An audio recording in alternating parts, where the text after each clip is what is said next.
Hey, it's been a while. It has been 5 years since I last uploaded. I guess we're gonna do a get ready with me style video while we catch up a little bit. A lot has changed within the past 5 years, as I'm sure it has changed for you. I'm at the last bit of this tinted sunscreen and I don't think I'm gonna buy this type again. It's just messy.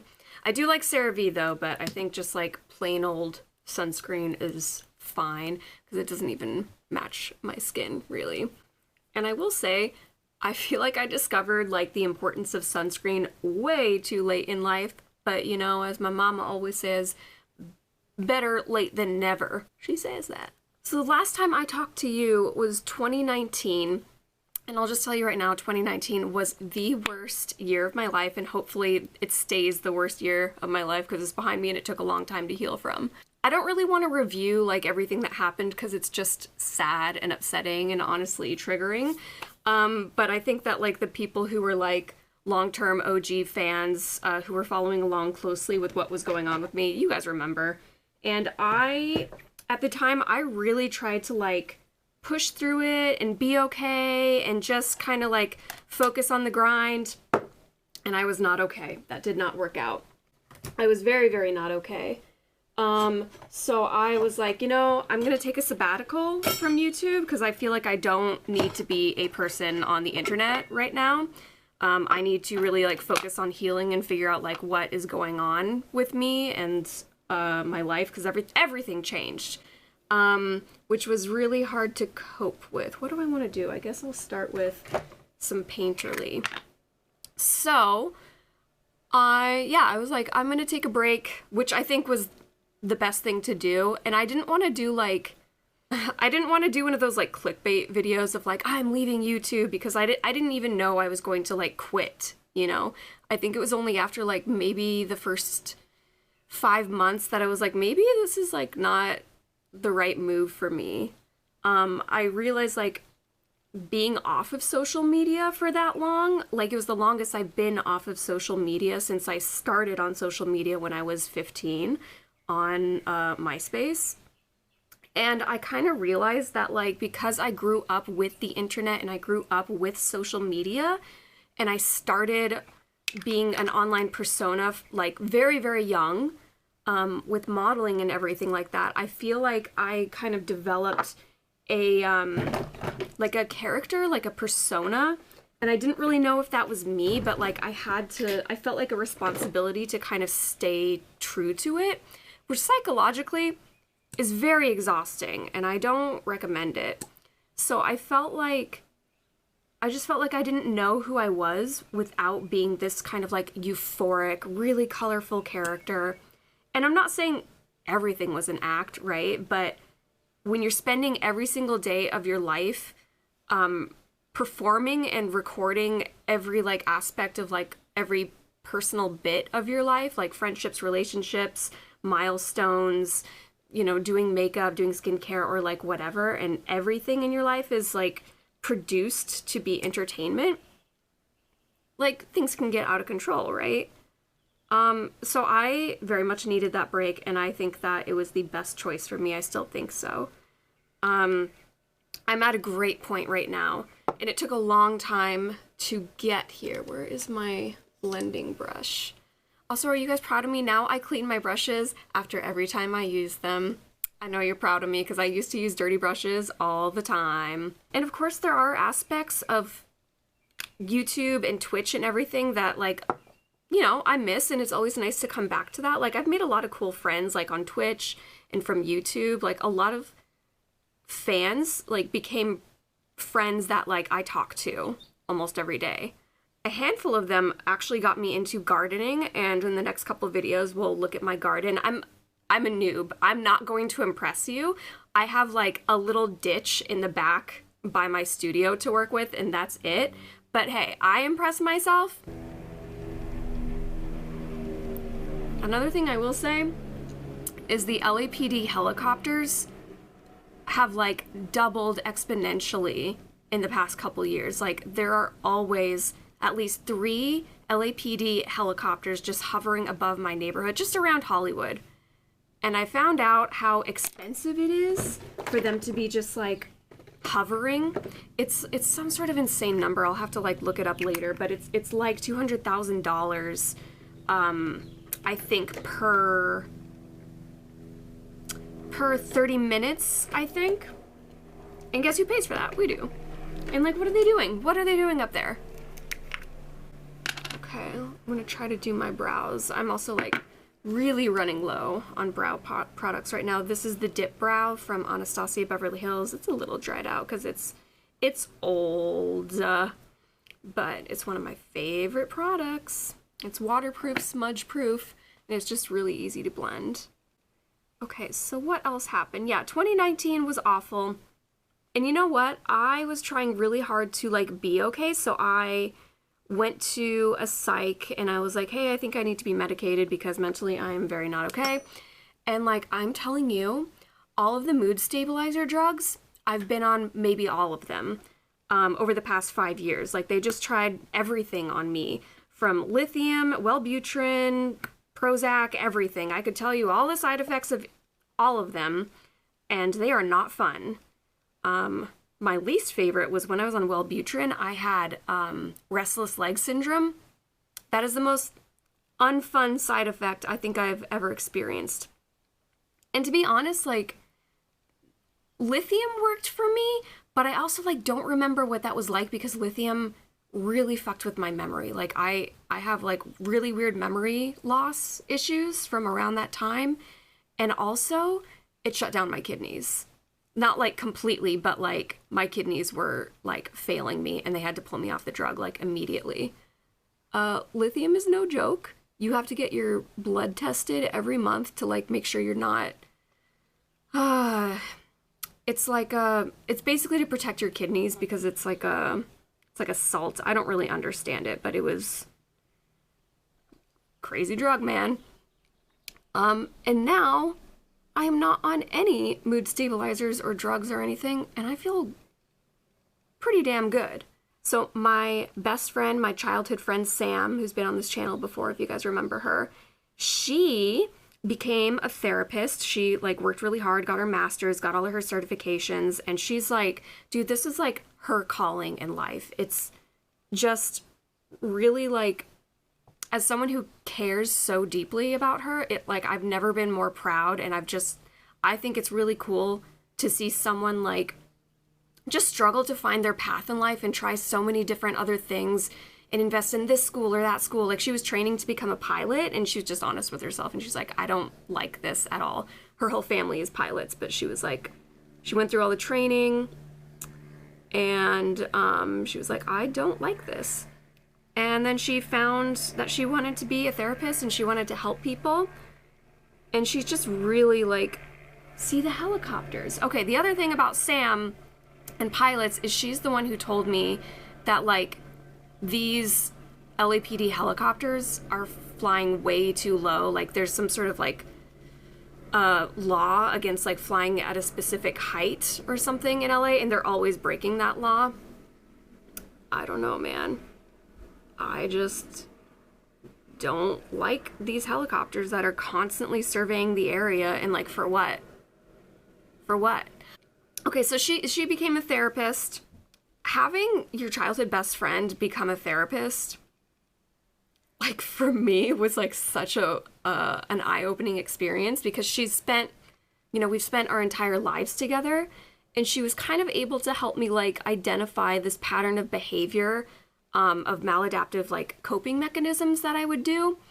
And from that, oh my God, it was like such a valuable learning experience. And I think like maybe in another video we'll go more in depth, but like she just helped me like truly understand so much of myself. And like, I'm not saying she fixed me, but she like at least helped me understand like what I was doing and like how to cope with what I was doing and correct like this like behavior that I was doing that was maladaptive. Like, I feel like I should give her money or something. It was just like such an incredible experience. Like, it felt like being in a movie a little bit. It was a pretty profound realization. Also, Sam just had her very first baby, and I'm telling you, this baby's adorable. And I know like you're gonna be like, oh, okay. I don't know if it's just me. This baby's like, I call her perfect baby, because she's so cute, and she's always smiling and giggling, and she's so sweet, and I want to snuggle her. And yeah, like it seems like Sam has really kind of like started her life. She got married and she had her baby, and now she's on the right path with the career that is like really like her calling. And I'm just really, really proud of her. So she already got legally married, but her actual wedding is coming up this summer, which I'm very excited for, because I love seeing her family, and I don't get to see them all very often, but like they're some of my favorite people in the world. And like growing up, I used to get invited to like all their family vacations and stuff, which they don't really do so much anymore, but like those are some of my favorite memories as a kid. And just, I was like a little bit of a poor kid. My family didn't go on vacations or anything like that. So I was always very grateful to be able to tag along and have fun with them when they would go to like Florida and go to the beach, or where else would we go? One time we went to San Francisco and we just went out to dinner a million times, and then we went to the aquarium. Yeah, those are some of my most fond memories. Because I feel like my family was like a little broken. Like we didn't all really get along. It was always like very tense and very serious. And when I was with Sam's family, sorry, this is taking me forever to do my brows. When I was with Sam's family, like it was allowed to be just like silly and just be a kid and have fun. It was very carefree. And I'm very grateful for those experiences. Okay. The foundation I'm using is called Dose of Colors, and it's supposed to be oil-free as far as oil-free standards go. What I like about it is it doesn't really break me out, which, you know, I'm 34 now, and if anyone would have told me that I would grow up to still have acne in my 30s, ooh, I'd be pretty mad at that. Recently, I've been adjusting my diet a lot, and I cut out like processed foods and sugar, which was a hard one.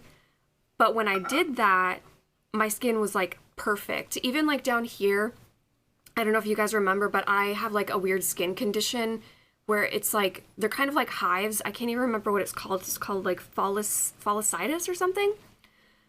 Even when I did that, like skin cleared up, looked great. But I've had a kind of a stressful week, so I was like, I want a cookie. And as soon as I ate a cookie, I had a little bit of a breakout. But with adjusting my diet, I've also been doing intermittent fasting. And that's been like a really big learning experience. Just with like, so when you do intermittent fasting, you just have like windows of when you eat and when you absolutely do not eat. So like from 9 to 3 is usually my eating window. And like, I realized if I don't eat enough protein and healthy fats during that window, I'm going to feel like crap. And then I started to be more careful about what I put in my body, because I just like really noticed like how I was affected by like sugar and processed food and carbs and stuff like that. So I started eating really well and just switching to all whole foods. And like that alone, I know everyone always tells people with mental health problems like diet and exercise, it really helps. It does. It really does. Like I said, I've never felt better. Just eating really well. Not only like what you eat, it's like when you eat is really important. Which has also kind of like helped me realize I think I had like a really, as most people do, just a very emotional relationship with food, especially like sugar. That's just valuable to learn, and I wish I had learned that like earlier in my life. Let's see, what else is there to catch up on? So I'm not going to do any powder because I have this box. It's an unboxing to do. My friend Madeline sent this to me from the company she works for. It's called Winky Lux, and I've seen them in Target, but she said they are like cream contours and cream blushes, so I definitely don't want to put that on top of... See, here comes the helicopter again. They've been up there for a while, right? What are they doing up there?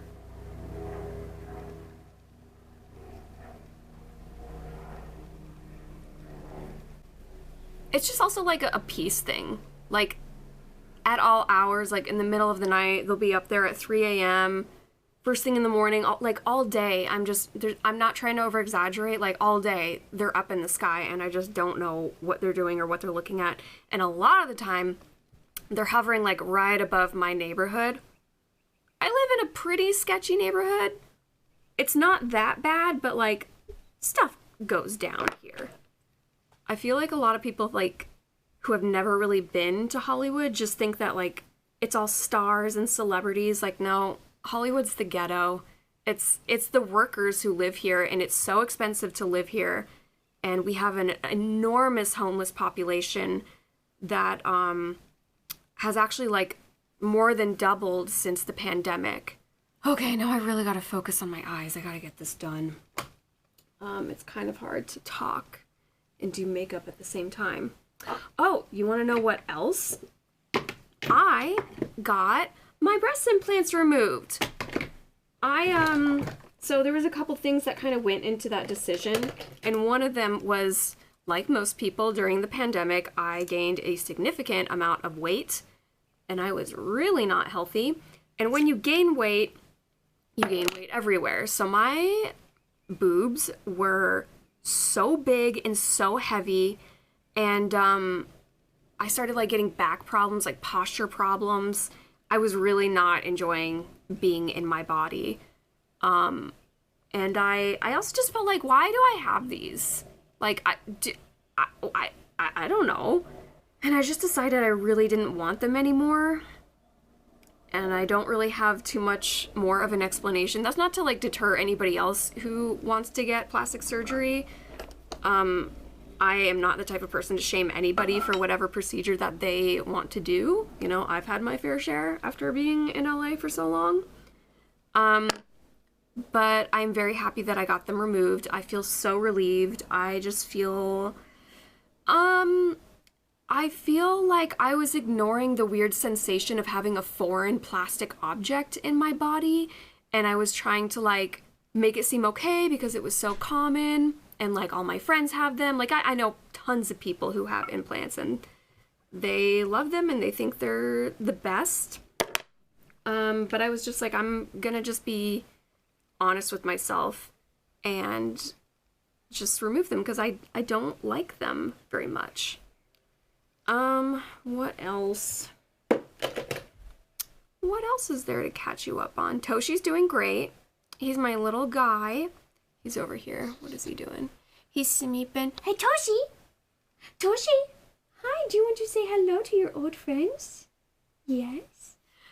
We live next door. Our upstairs neighbor is a dog trainer, and she taught Toshi how to do fist bump, which is a very cool trick that gets people really hyped. Toshi's doing great. However, he also suffered a little bit from lockdown because he was a 2-year-old dog when lockdown happened. And before lockdown, he was such a social dog. Like, he loved being around other dogs, didn't matter what the breed was, what the size was. And he, like, we could go to any, like, puppy play date or dog park, and he would be, like, the one trying to get everybody to play and just never had a problem.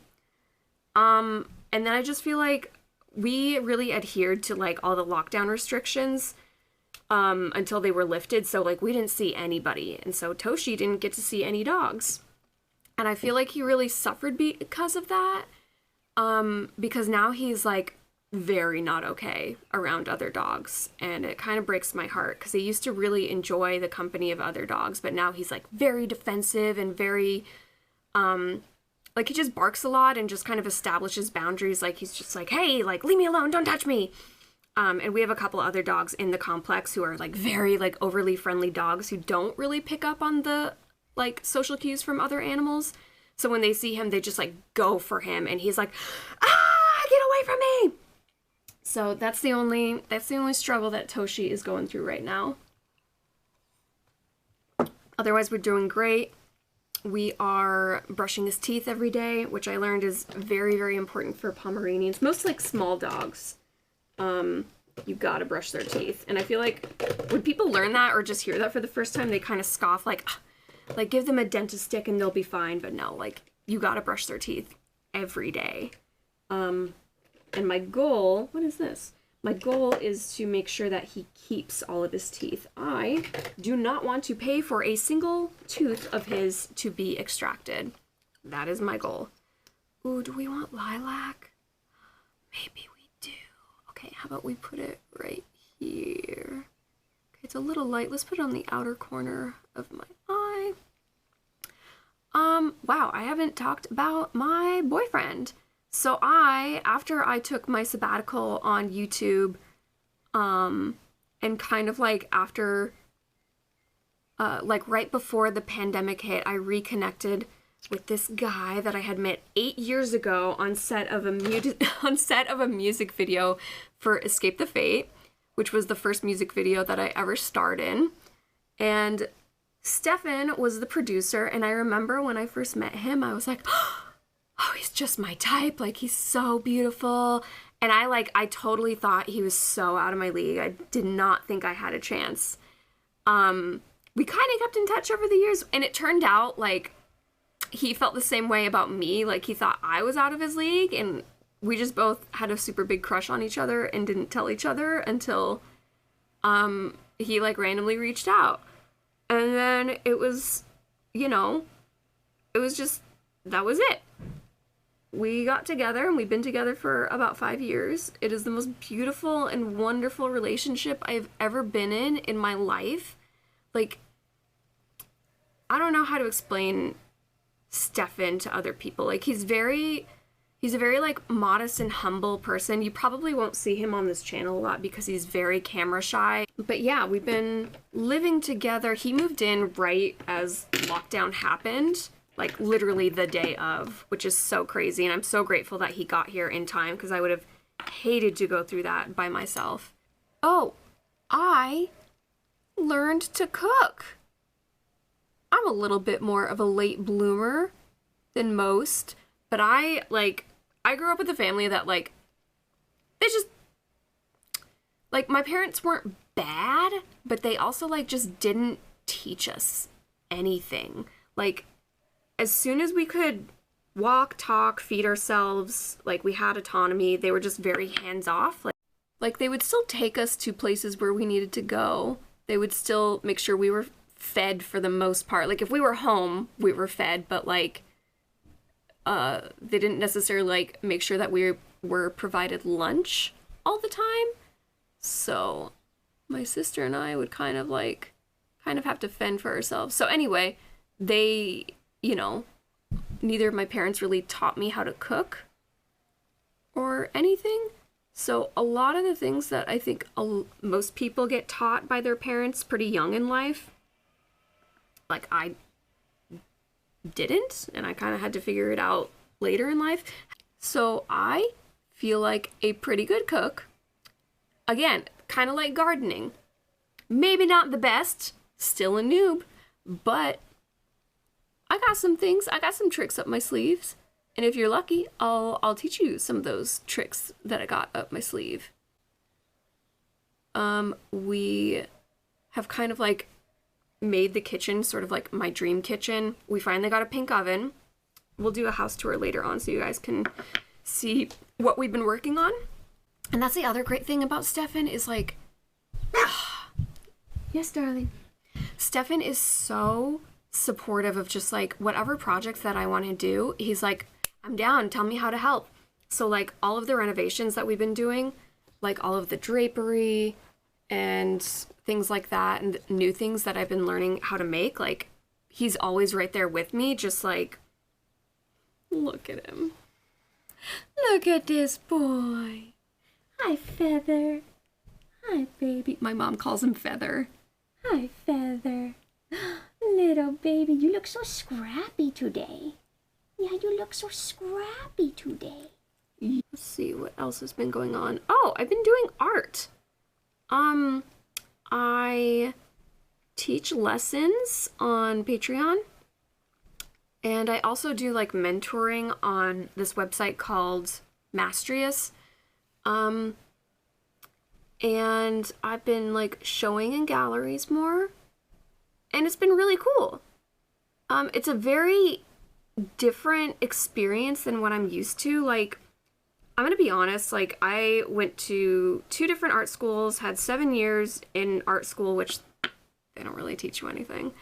And I'll be honest, like, I feel like I still don't understand the art world. Like, I don't understand. Yeah, I don't understand. I don't get it.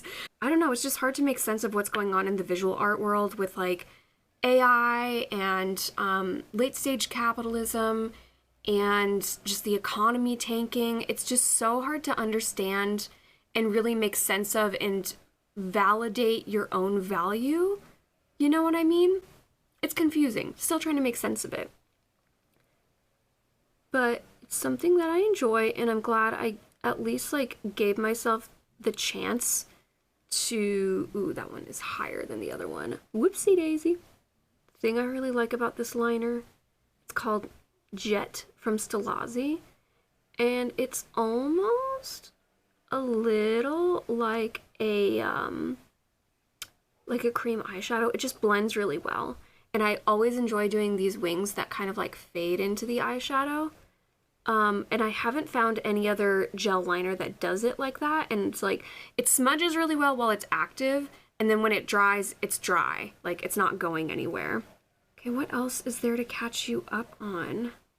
Oh, my hair. You guys are probably going to ask about my hair. So that's another thing that changed around COVID.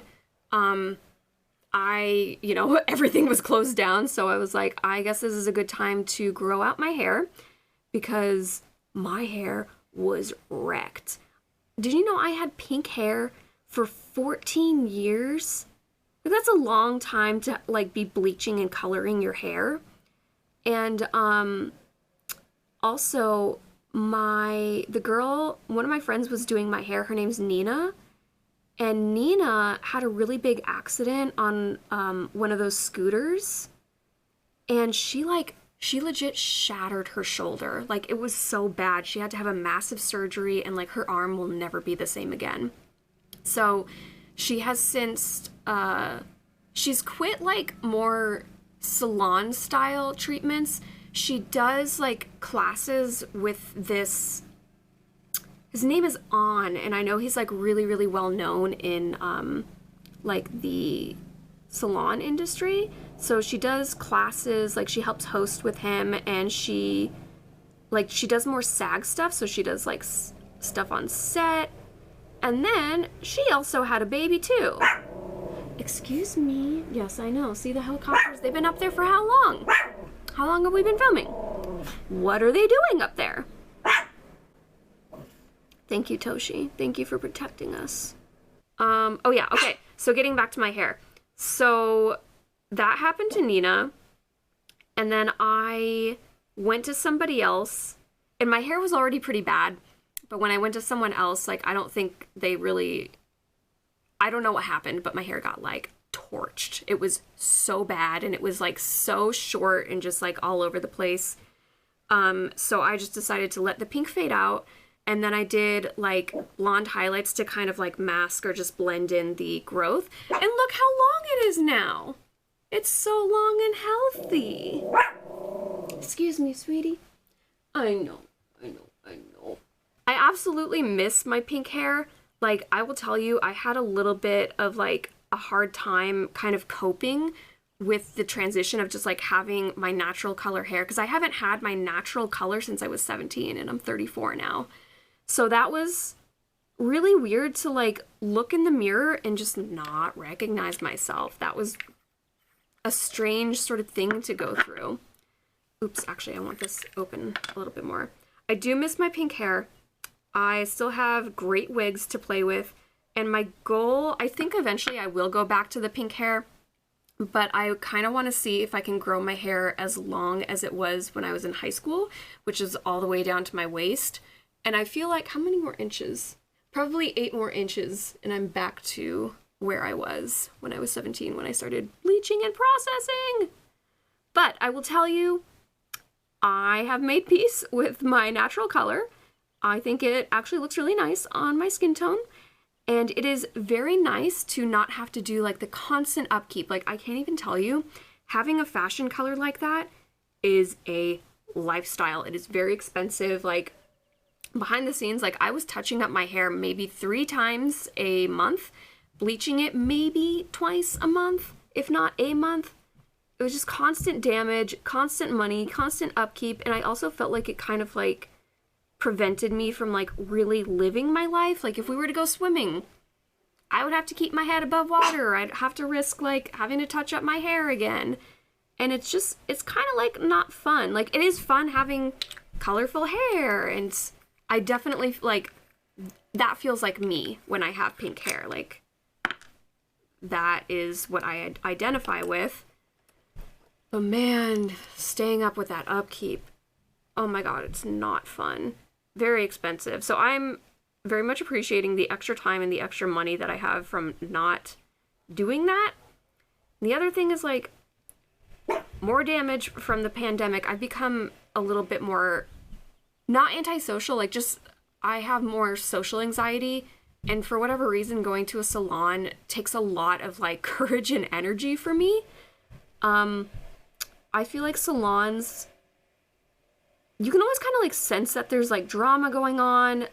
I feel like with a lot of the stylists that I've seen through my life, through the past 14 years of bleaching and processing, it like almost seems like a ritualistic place to kind of vent like problems in your life or like drama.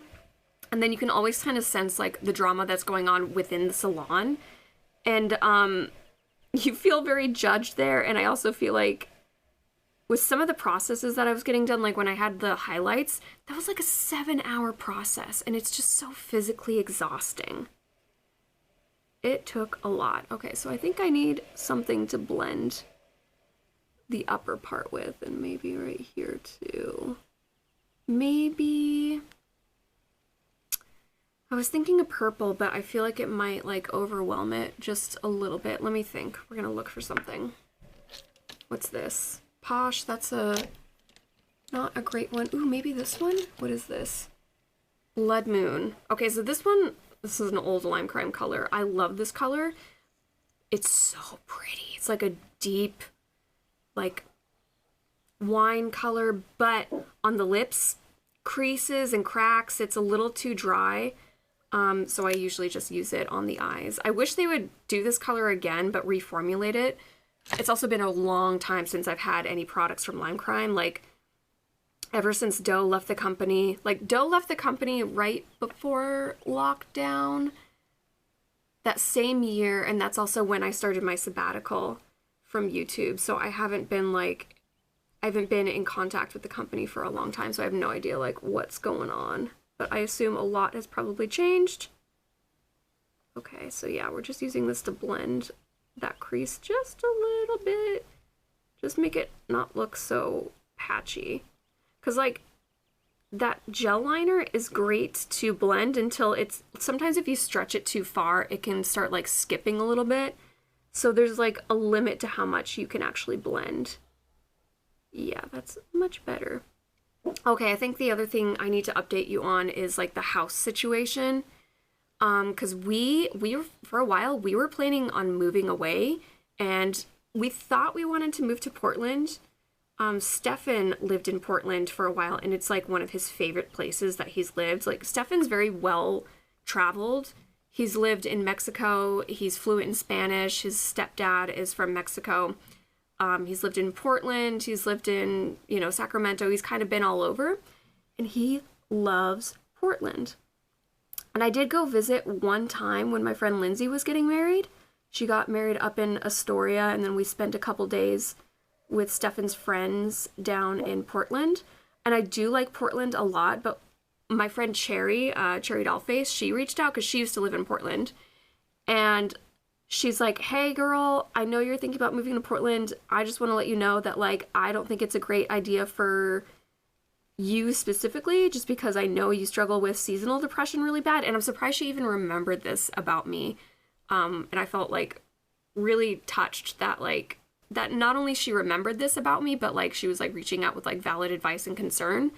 And she was like, I gotta tell you, like, you visited on a very, very nice week during the summer, and it's not always like that. I'd say like, you know, 85 to 95% of the time it is gloomy, it is gray, it is raining, and it's very, very intense. And a lot of people like end up buying vitamin D lamps to try to get vitamin D because it's like the sun never shines there.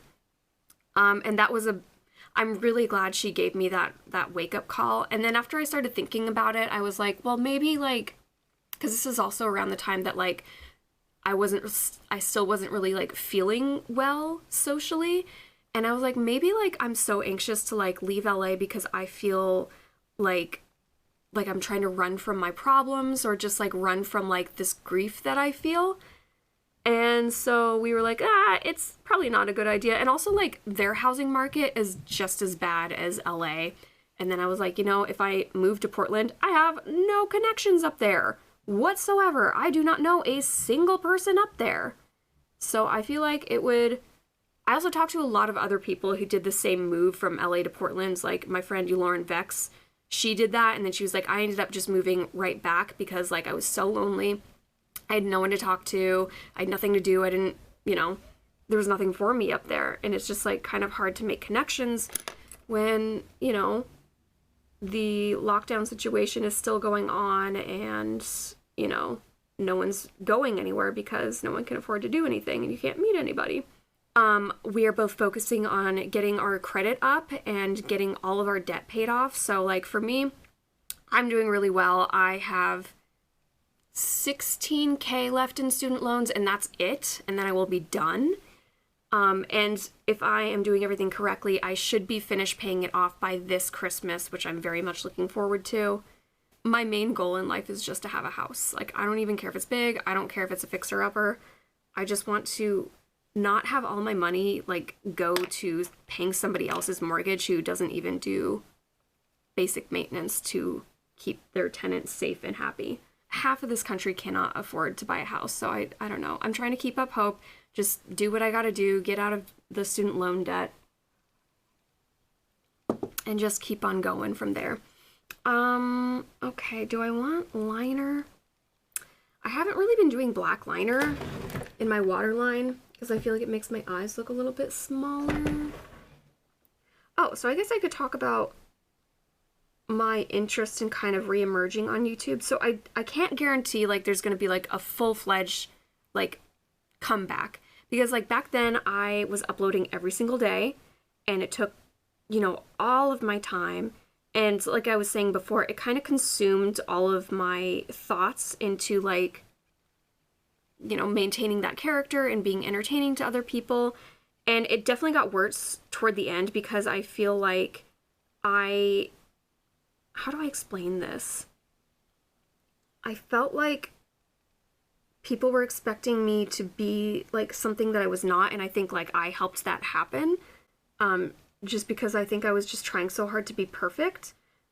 Like, I want to reconnect with people on YouTube because that's the thing I loved the most about it. Like, I love connecting with people. I love like learning things from people. I think that like everybody you meet has something they can teach you.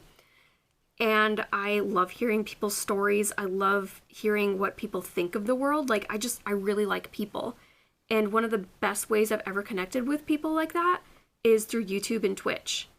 I've met, like, so many cool people who, like, taught me how to garden, encouraged me to start cooking, like, just helped guide me with, like, different things. Like, you just make so many cool connections. And I also feel like I have a lot of cool things that I could teach people. Like drapery, for example, or painting, or like, even though I suck at cooking and I suck at gardening, I could do that too. Oh, I forgot to tell you, I started ice skating. I've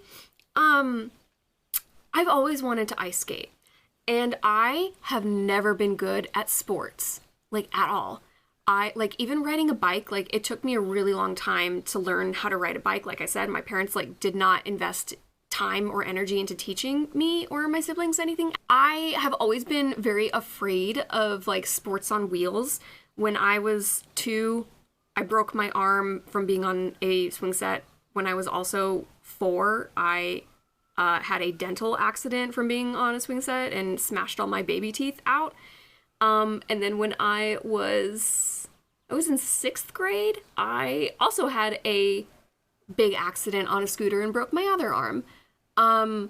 So I am not, I'm just not good at sports like that. But I always wanted to ice skate.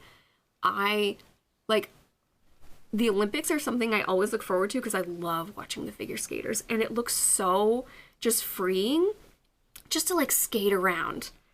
And, I kind of just decided, I was like, you know what? Life is, like, so short. It really, like, 10 years goes by like that. And I realized, like, I was trying to be way too safe about things and just not, like, just deciding that, oh, I'll never be good at that. I am not good at that, so I'm not good at dancing, so I'm just not going to dance. And I was like, that sucks. That sucks to feel like that. And I was like, well, how am I ever going to know unless I actually try? Like, and I realized there was just such a big fear of just, like, sucking at something. You know what I mean? And I do suck at skating. I suck really bad. But I really have a good time. And, like, the other thing that I realized is, like, it is never too late to learn things, like, new skills. You know, sometimes it might click for you and you learn a little bit faster. And then sometimes it might take a little bit more time.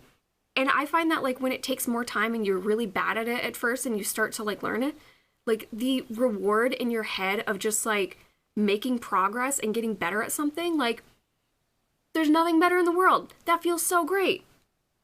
Like, I'm also learning to speak Japanese on Duolingo. And I'm doing really well right now.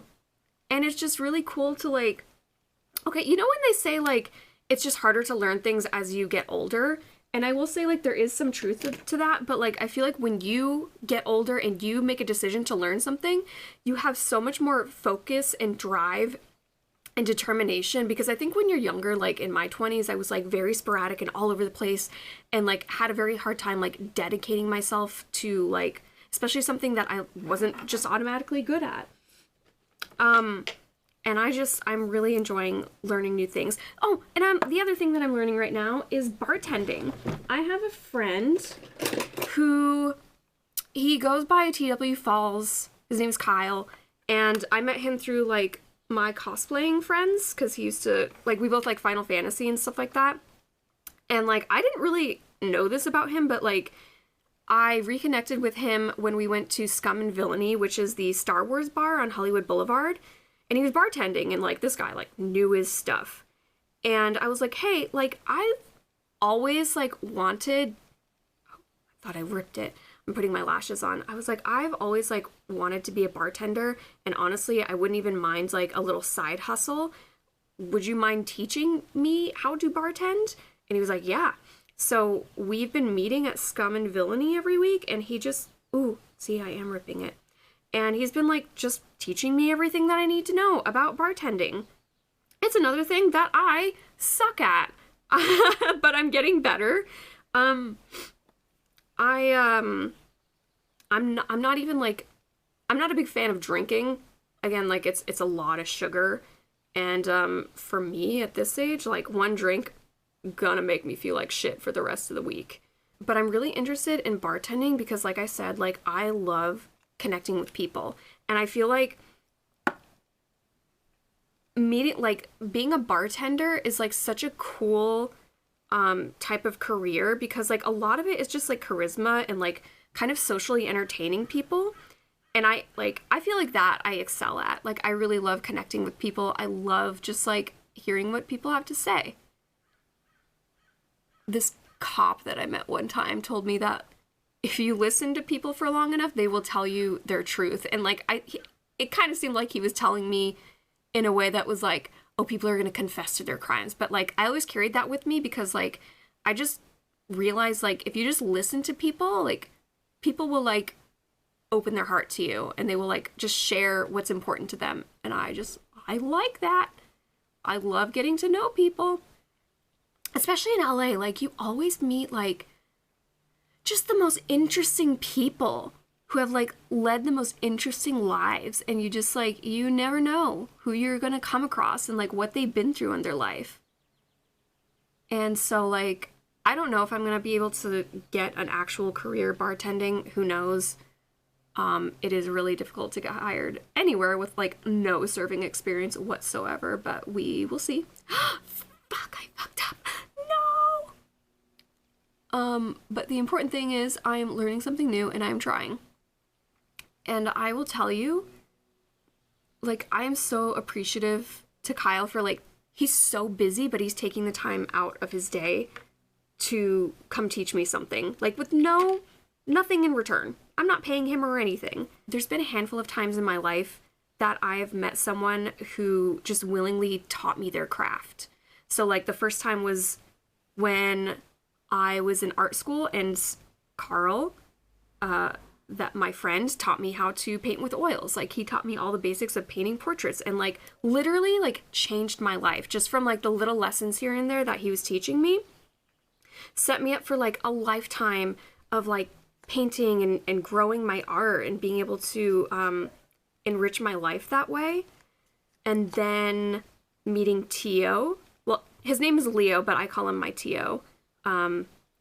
He taught me how to do drapery, and I'm sure you'll see him on this channel a little bit. He's really busy right now, but he's been wanting to. He's so cute. He's like, I want to show off my new studio because it's sick now, and I reorganized it. It's all really cool, and I want to show it off. And I was like, yeah, we'll do like a little YouTube tour.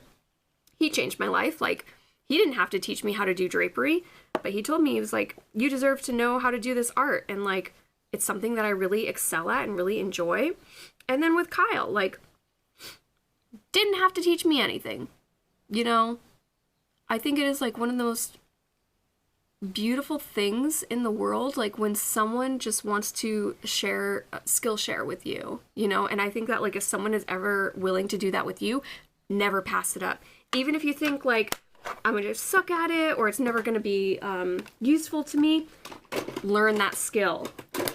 Like, you will never max out at a capacity to like learn new things and learn new skills. And you just like never underestimate when those skills can come in handy or how it can bless your life or change your life. Like, you just never know. You just never know until you nurture it. I kind of feel like I equate skills, like learning skills, to like my garden. Like, some seeds that you plant will just naturally grow really well with whatever soil that you have or sun exposure. Some take a little bit more work and nurturing, but the payoff is always good. Okay, I think we've reached the end of this makeup. I'm not going to do my lip or my cheeks because I do want to do this unboxing, which has new lip and cheek products in it. I think we kind of like caught up on a lot of different things that have been going on for the past 5 years. Feel free to tell me how you've been doing as well these past 5 years. There's a lot of you that I remember. So, I would love to hear from a lot of you. I've been getting like a lot of messages from people on Instagram who have found me like maybe on TikTok or Twitter, and they're like, oh, I used to watch you when I was in middle school, or I used to watch you when I was high school, and now I'm like 24 or whatever. And I'm like, oh my God. I honestly didn't even know like how many people of like the younger generation who actually watch my channel. But that's been really cool. And I love connecting with people, especially reconnecting with people and just seeing like how people have like grown up and just like how like the world has shaped your life after everything that, you know, the world has dealt us in the past 5 years. So it is good to be back. If you're not subscribed, click subscribe. We're going to be learning a lot of different things with drapery, with painting, gardening, cooking, and some old stuff, some new stuff. I can't guarantee things are going to be exactly the way they were 5 years ago, but different doesn't always necessarily mean bad. So it's good to see you. I'll see you next time.